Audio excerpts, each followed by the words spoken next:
Today, I'm going to be relating gender to 5 philosophical texts written by philosophers over time. Although they aren't directly talking about gender, there are still many ways that you can relate gender to each of these texts. The 5 texts that I'm going to be talking about are Introduction to Philosophy by Martin Heidegger, Republic by Plato, Appearance and Reality by Bertrand Russell, Categories 5 by Aristotle, and Gender and Race, What Are They? What Do We Want Them to Be? By Sally Haslanger. Let's get started. The first text that I'm going to be talking about is the Introduction to Philosophy by Heidegger. In the text, Heidegger presents the idea of Dasein, which is being there, or it is that the being is able to question its own existence. And it says that Dasein is not defined biologically, socially, or culturally. This avoids essentializing gender. Heidegger suggests that human existence is not tied to different categories of man or woman. Weltanschauung, which is a German word, so sorry about my pronunciation, it means worldview, and it relates to how we view the world around us. It is a fundamental way of being in the world. If you apply worldview to gender, we are able to explore cultural and societal frameworks and how they shape our experiences and understanding of gender. Heidegger's philosophy lets us have a deeper understanding of gender and how it's influenced socially and the different roles individuals have in our world. The next text that I'm going to be talking about is The Republic by Plato. In this text, he gives 2 metaphors, one being the divided line and one being the allegory of the cave. In the divided line, this metaphor has 4 different levels of knowledge, starting from imagining, belief, thought, and understanding. Imagining is the lowest level. It's the realm of imagination and false beliefs, and knowledge is least reliable here. Belief is the second level. It is the direct perception of physical objects, and people rely on senses to form their beliefs, but they don't yet understand deeper meaning here. Thought is the third level.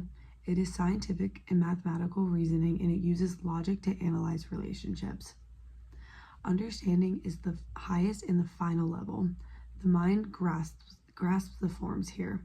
It involves intellectual intuition, and it also grasps the truth of reality. The divided line can be applied to gender because we can think about our history in consideration to how knowledge and education have been gendered. In Plato's time, women were left out of having philosophical education, which would in turn make it difficult to reach high levels of understanding that Plato seeks for. The next metaphor that he gives is the allegory of the cave. It is a metaphor for education, and it shows the journey from ignorance to enlightenment. The prisoners, the ones that are trapped in the cave, can only see the shadows on the walls in front of them, and the shadows become their reality because they are not able to see anything else. The prisoners are ordinary people who live in ignorance. Once they are freed from the cave, they start to feel pain and confusion, but ultimately they adjust to the real world. They start to recognize real objects, which are a representation of our journey towards true knowledge. The allegory of the cave can symbolize domination of women throughout history, being kept in the cave of limited resources to education and different societal roles. We could also say the shadows represent different ideas of masculinity and femininity because people tend to accept the ideas as reality without questioning whether they are right or wrong. Leaving the cave can symbolize rejecting traditional gender roles, which can bring awareness to gender as a social construct and not just as a fixed reality. The next text that I'm going to be talking about is Appearance and Reality from Bertrand Russell. In this text, Russell argues that sense perception can often be misleading and says that reality may be different than how things appear to us. He says reality cannot just be determined on sense perception, but also on critical reasoning and analysis. This can be applied to gender if you can consider how different societal expectations shape individuals' perception of men and women. Russell questions if objects exist independently of our perceptions. One could question if gender is just a fixed reality or if it is a constructed category that has been shaped by different historical and social contexts. In this text, Russell also talks about sense data and matter and immediate and mediated awareness. Russell distinguishes between immediate awareness, which is direct perception, and mediated awareness, which is conceptual knowledge. We can apply this to gender and see how this framework can help us understand how gender is both immediately perceived and socially constructed. Sense data refers to our immediate perceptions, colors, shapes, sounds, etc. Most of the time, gender is assumed to be perceived directly through different physical attributes, such as someone's voice, their body shape, facial features, etc. This perception can be misleading because it relies solely on expectations that are shaped by different societal norms rather than true reality. Russell also argues that matter is inferred and not directly perceived. Gender as a category is mediated by different cultural, historical, and societal structures.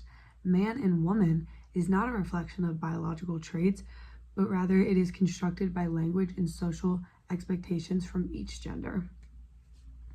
In Russell's philosophy, we can distinguish between appearance and reality and mirror it to the difference between perceived gender and lived gender identity.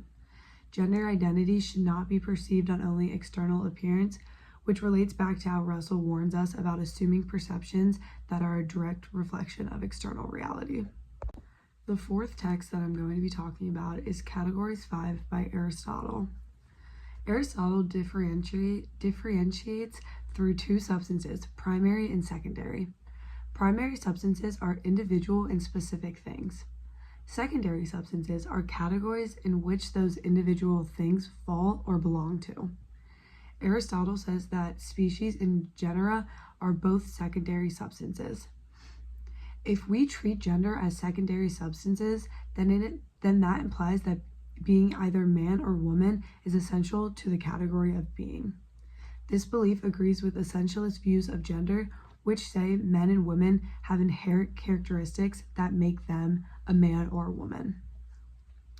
Aristotle also says that the genera is the broad category and species are more specific subcategories that fall into the genera. Human, traditionally, is the species, and male and female are treated as differentia, which helps differentiate one species from another if they're in the same genus. If male and female are treated as differentia, it suggests that an essential biological distinction defines human nature. On the other hand, if gender is a social category, it will function more as a social construct rather than natural differentia. The last philosophical text that I'm going to be relating gender to is Gender and Race, What Are They? What Do We Want Them to Be? By Sally Haslanger. Haslanger argues that gender is a social construct with structures around power and privilege. She defines women as saying a person is only a woman if and only if they are subordinated among some dimensions and then marked as a target for discrimination based on their looks. She defines men as saying you are only a man if and only if they are privileged and marked as a target based on looks once again.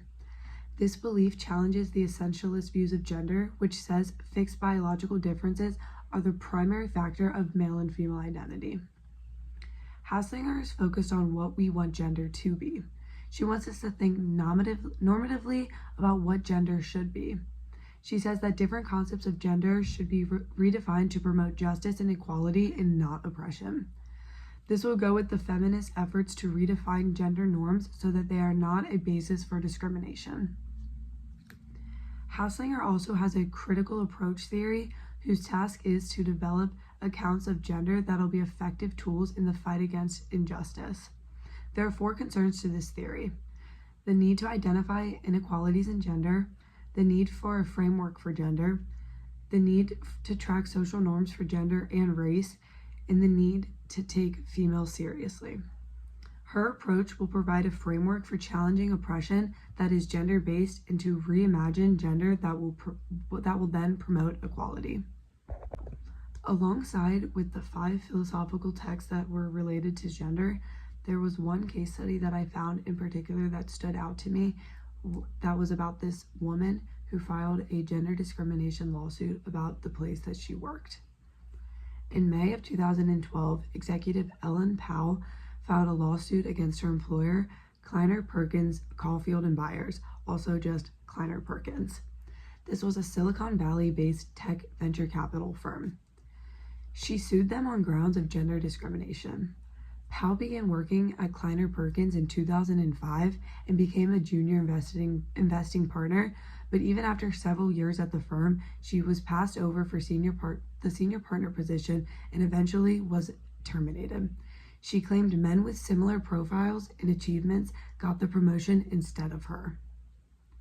Late in 2011, Powell and her coworker were asked to come up with different ways to improve the treatment of women at the firm, but Powell claimed the senior partner who asked that of them was non-committal.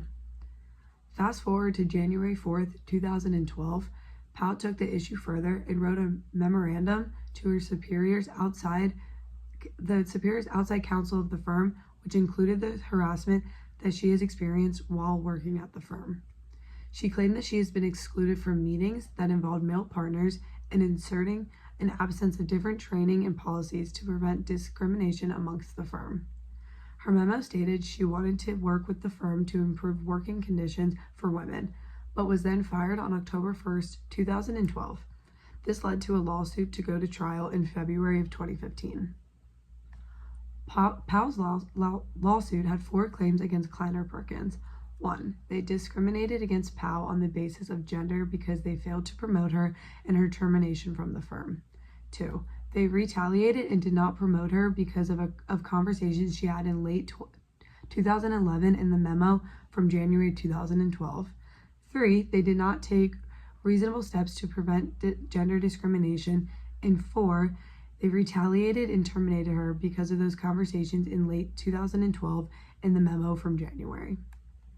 Powell ultimately lost the suit and dropped the appeal in 2015, but this issue gathered national attention, which promoted a closer look at diversity and inclusivity amongst the tech industry. This helped shine a light on an overlooked issue in Silicon Valley and throughout the tech industry, and it helped fix the issue of underrepresentation and unequal treatment of women. Although there are way more philosophical texts rather than just those 5, and there are way more case studies that relate to gender rather than just that one, those were the 6 texts that I chose to talk about and review for this video. I hope you enjoyed.